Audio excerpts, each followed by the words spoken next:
What I do believe that we have in common between the two brands, Ralph&Russo and Audemars Piguet, it's pretty simple. It starts always with people, talent, craftsmanship, and a vision. And I'm sure that Tamara could tell pretty much the same thing on what she did with Ralph&Russo. Yeah, I mean, although we're quite a relatively young luxury brand, you know, I have 4 generations of craftsmanship and couture in my family. So really at the heart and soul of the brand, and what both of our brands build our pillars on, is craftsmanship and quality and design, and all of that, you know, really is something that has a starting point for each and everything that we create. Normally the first step of the creative process starts from an inspiration. And you know, I get inspiration from everywhere, whether it be art, architecture, travel. I do a lot of the sketching as well. This is also very, very important, right down to, you know, rough initial sketches such as this, to kind of just develop the first initial ideas before it goes into several other stages. I think that design is always about the whole, you know, it's not just about one element. In terms of design in Audemars Piguet, we have a woman who is an icon, is Jacqueline Dimier. She's the first person to have designed a royal oak for women. Oh, gorgeous. She decided to make some unconventional choices, and she chose to retain the essence of the men designs. This is very beautiful, this piece. When we started the company in the 1890s, we started to make very small mechanisms which were complicated. They were minute repeaters, so they were chiming watches that were made for women. And because they were very small, it taught us how to actually develop and make them bigger to finally end up on men's wrist. That's so nice. See, women are behind everything, really. A watch is a beautiful object, but we have also some very complex mechanism. Here, the idea on the Royal Oak concept was to introduce in the collection a feminine watch inspired by the men's watch from 2002.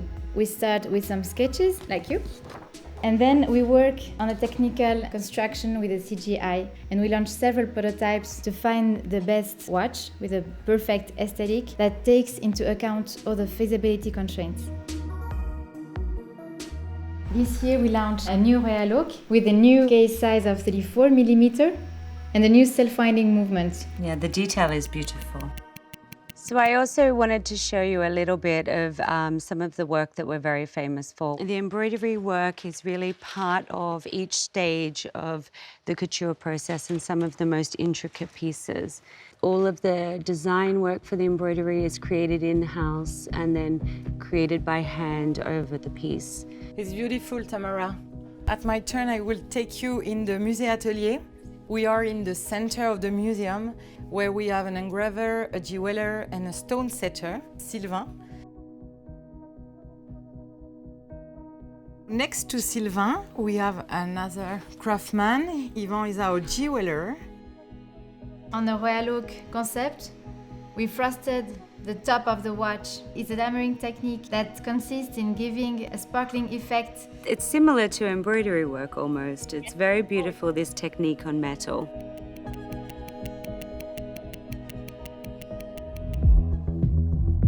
I always start with a dream, because basically I ask all the people who work towards the watches, whether on the outside of the watch, so the case or the bracelet, or the inside of the watch, the mechanisms, I tell them, think with no boundaries, think with no walls, just always think dream. From a creative point of view, you know, for us, it's very, very important to always stay ahead of the curve creatively as well, not just from a business point of view. And so with that, we're always innovating in-house and pushing the boundaries. The pandemic also taught us was to push forward, thinking differently in areas such as digital and things like that. And, you know, recently we showed the first digital presentation of couture, for example, and, you know, this is a product category that has 100 years of craftsmanship and quality that's all handmade, and we pushed it into a digital direction.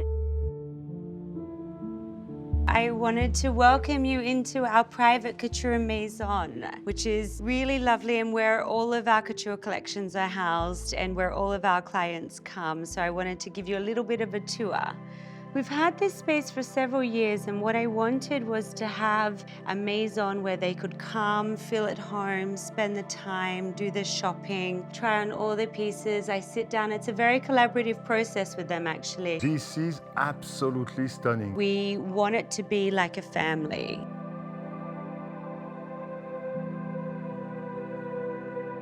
I always Yes. love that piece. It's actually a pearlescent paillette, and it's all hand embroidered. And it's actually the rosette detail is one of our famous details from our very first couture collection. This is actually our new museum. It's a complete spiral with absolutely no walls. For me, the true notion of luxury today is the fact that we can welcome pretty much anyone if we can give you the perception that you're going to travel in time and we're going to deliver special emotions.